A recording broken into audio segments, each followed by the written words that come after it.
Yes, good morning. Sava here from Football Heritage TV. Good afternoon, good evening, good morning, wherever you are.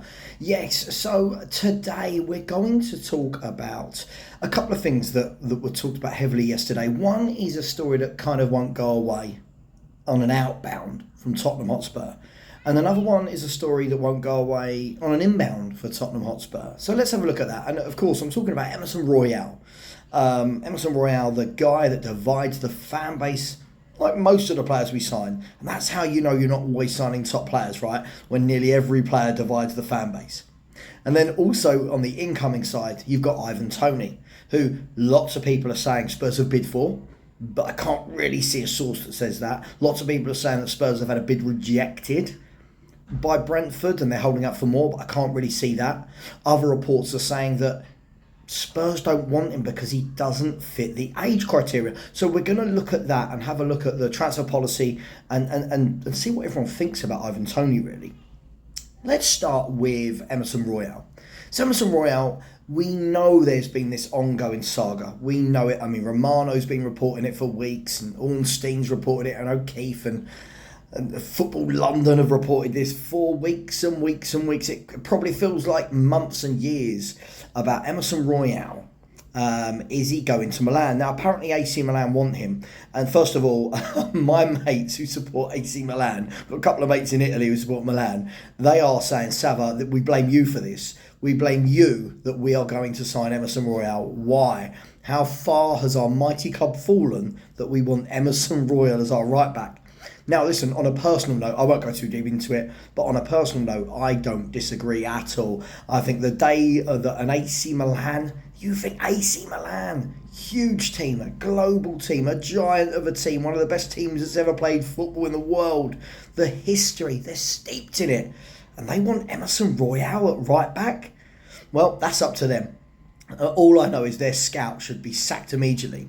But from a Tottenham perspective, I think everyone knows what I think of Royale from watching me over the years, but from a Tottenham perspective, what would you do if you were Spurs? Now, we're not accountants, right? I think we're in danger of all football fans turning into accountants. So, for example, when we sign a player, we all go, I take him for 10. Not 20, he's not worth 20, but I take him for 10.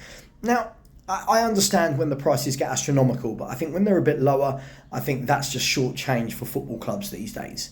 So I'll ask the question, how much would you sell Emerson Royal for? Let me rewind. Would you sell Emerson Royal? Because, I mean, I would in a heartbeat. For me, I would sell him. I don't care if he's worth 2 million, 3 million, 5 million. I would get him off the books. I think he's a really poor defender. People keep telling me, he's good in a defensive setup. I don't think he is. I think the ball at his feet looks absolutely horrific. His positional sense is shocking. Look, he seems like a nice guy. I think he's going to give his all for the club, and I suppose at times that's all you can ask. But that's definitely not the level we need. So let's assume we are selling him. How much would you sell him for? Because the paper talk and what Fabrizio Romano, etc., have been saying over the last few weeks is that Tottenham wanted 20 million in euros for Emerson Royal, and that AC Milan valued him at 10. Now, I personally agree with AC Milan. I don't think this guy is worth 20 million in any way, shape or form. However, it now appears that they're going to come back in Milan, according to Romano, and the bid is going to be somewhere in the middle there of 15 million euros, which is fair, right? That's fine. That's fair. What would you do? Would you just accept the money and move on? Can we be guilty of saying, we'll just pay the money for when we want to sign a player, but then saying, oh no, just sell the player for whatever when it comes to selling a player? Is it a case of, look, we've just got to get this guy out of the club and get a lot better into the club? Because that's where I sit. I sit in the bracket of always, when you're signing players, you have to buy better than what you've got. And I don't mean when people say, Werner's better than Hill, which I think is a really poor excuse. I don't mean that. I mean, are we looking at a player and going, we need to completely upskill? For example, Arsenal were about to bring in Calafiori. Look at the difference between him and Kiwior. That's a difference, right? That's where you look and go, Kiwior, okay, you're decent, you've done well at the back end of the season. Calafiori, now that's the next level. That, for me, is what you should be doing. Look at Bayern Munich right now. Bayern Munich aren't signing players that make them a tiny bit better. Bayern Munich have signed Ito, Now Jonathan Tah's coming in, Michael Elise, Paulinho. These are players that go straight into the 11. These are players that go straight into that squad and make them better. So for me, that's what Spurs should be doing. And for me, that's why Emerson Royale, 10, 15 million euros, we should be biting their hand off. Yeah, listen, he is not good enough. I'm sorry. I know people like him. I don't know why. We seem to have this nostalgic thing at Tottenham Hotspur where we love nostalgia. We're witnessing it. Going slightly off tangent, we're witnessing it right now with Dele Alli, a player who's not really played football for 4 or 5 years. We're witnessing it. Bring him back. It's a no-brainer, I've been told. It's a great signing. He's one of our own, and you can get the best out of him. What are we talking about? If his name wasn't Dele Alli, and had nothing to do with Tottenham in the past, there's no way anyone would want this guy. Anyway, I digressed. So back to Emerson Royal. For me, 10, 15 million seems absolutely fair. I think it was a poor signing at the time. Said it at the time. If anyone had actually seen him play for those 2 years he was on loan at Betis, you would know that he's not that good. Unfortunately, he's got a bit of a cult following here. We tend to do that. Charlison's got a bit of a cult following. Ndombele had it for years. Lamela had it for years. Lo Celso's got it. That's fine. For me, I would let him go. What would you do? Would you let him go? Would you keep him? How would you replace him? Would you replace him? Is Archie Gray the backup replacement at right back if you want to talk about backups? For me, I like squad players, but backup seems to be a phrase lots of people are using. So let me know, what would you do with the Emerson Royal conundrum? By the way, there's always a conundrum at Tottenham, isn't there? Now, moving on from Emerson Royal, let me know about him. Moving on is Ivan Toney. Now, this one, it won't go away. It really won't go away. Now, Ivan Toney, it's strange, isn't it? He's one of those strikers where you could turn around and say, yeah, this on paper is a superb signing. Now, let me explain what I mean. On paper, and bearing in mind football's not played on paper. Ivan Toney, you could say English, helps with a homegrown quota. There's the first one. I hate that that's what we have to do in football now, but there you go. A target man, can hold the ball up. A number 9, ticks the box. A goal scorer, scored plenty of goals down the years, ticks the box. Penalty taker, ticks the box. Yeah, England international, ticks the box. Knows the Premier League really, really well, ticks the box. So why do we have half the fan base again that want this player and the other half that are worried? Is it the gambling? Is it the case of, can we trust Ivan Toney? You know, what if there are more charges chucked at Ivan Toney in the next couple of years? Then we've bought a player and essentially done what Newcastle have done with Tonali. You buy a player, spend a lot of your budget on him and don't see him. Is it the fact that Ivan Toney is somewhat arrogant? A lot of people think. A lot of people will tell you he's an arrogant player. Is that arrogance? Is it self-confidence? I don't know. None of us really know him, but sometimes that can be a good thing, sometimes that can be a bad thing. Now, a lot of the reports I'm reading from people like Football London, by the way, so that's Alistair Gold, who a lot of people, they've actually said that Spurs won't go in for Toney. Now, I don't know if this is true or not, I'm just reporting what I've read.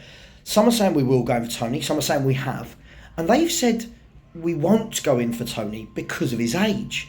Now, this is where when I read this article, I was like, what's going on here? He's 28 years of age. Now, first of all, if anyone's calling him old, it makes me feel really, really old. But in football terms, 28, shouldn't that be at a striker's peak? Shouldn't we be looking at a 28-year-old? I mean, again, this is assuming that you really want Ivan Toney and he's the top striker that's out there and he's the one that fits the mould. Shouldn't you be looking at that and going, yeah, we'll get 3 or 4 years out of him? Should we be looking at a 28-year-old and saying, nah, that's too old, it doesn't fit the bill? Because again, if we are doing that, then what are we doing? I get it. People have projects. I mean, hang on, I've got to do it. Projects. Future. Youth. That's brilliant. But at what point do you sign for the now? At what point do you sign and say, this signing isn't about sell-on? Right? Now, I'm going to coin a phrase here from Pete, who used to come on my channel. Pete said this morning to me, the problem with this club, and I completely agree with him, is at the moment, it's always about sell-on and not add-on. Now, I'll explain what Pete meant.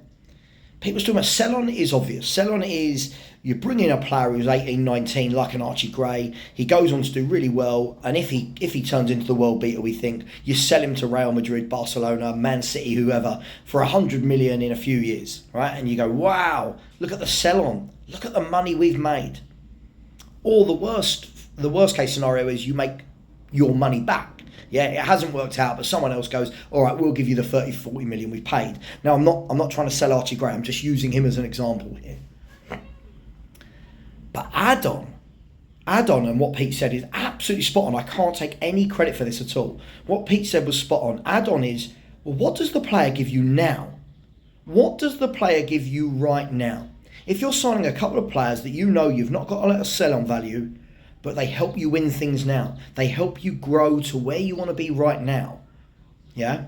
They help the club's stature grow, in turn making more money for the club. Not by selling, but in turn from winning trophies, from more revenue, from Champions League revenue. Then isn't that add-on more important than the sell-on? And that's real food for thought for me. I thought that was a really good saying. And the problem is, and this is what Pete and I went on further to discuss, was what it seems like we're doing at the moment. We're signing to keep the status quo, to keep the fifth, possibly challenging for fourth, fifth, sixth place there. What other clubs seem to be doing is signing to get better. They're signing to close the gap. Yeah? So let's bring this back to Ivan Toney. 28 years of age, proven, English, homegrown, penalty taker, scores goals. Would you take him for 3 or 4 years knowing that he might not have a lot of sell-on value? Or are we going to go and buy another 20, 21-year-old striker who isn't maybe ready, is another potential for the future? So again, I just thought it was really, really interesting. So again, I've asked the question in the title, is Ivan Toney too old for Spurs? Now that's a crazy, crazy question for me to be asking. For me, I think this club needs a couple of 27, 28-year-olds. I think we need to stop looking at the future just for 1 minute. I think we've got a lot there. We've got a really talented youth team. We've bought loads and loads of 18, 17, 19-year-olds over the last 3-4 years. Can we now please look at this, look at the now? Let me know what you think. Ivan Toney, do you want him? The last thing I'm going to say on Ivan Toney, while it skipped my mind last week when talking about him, I wouldn't mind Ivan Toney. For me, I think he's an absolute upgrade, as I said earlier, on what we've got. He is miles better than Richarlison. Miles better than Richarlison. For me, that's a massive upgrade. Whether we can get better than Toney, I don't think we'd pay for better. But Toney does look to be the obvious option.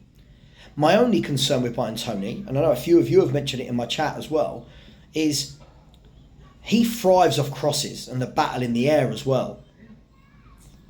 We don't play wingers that cross a ball. We don't have wingers that cross a ball.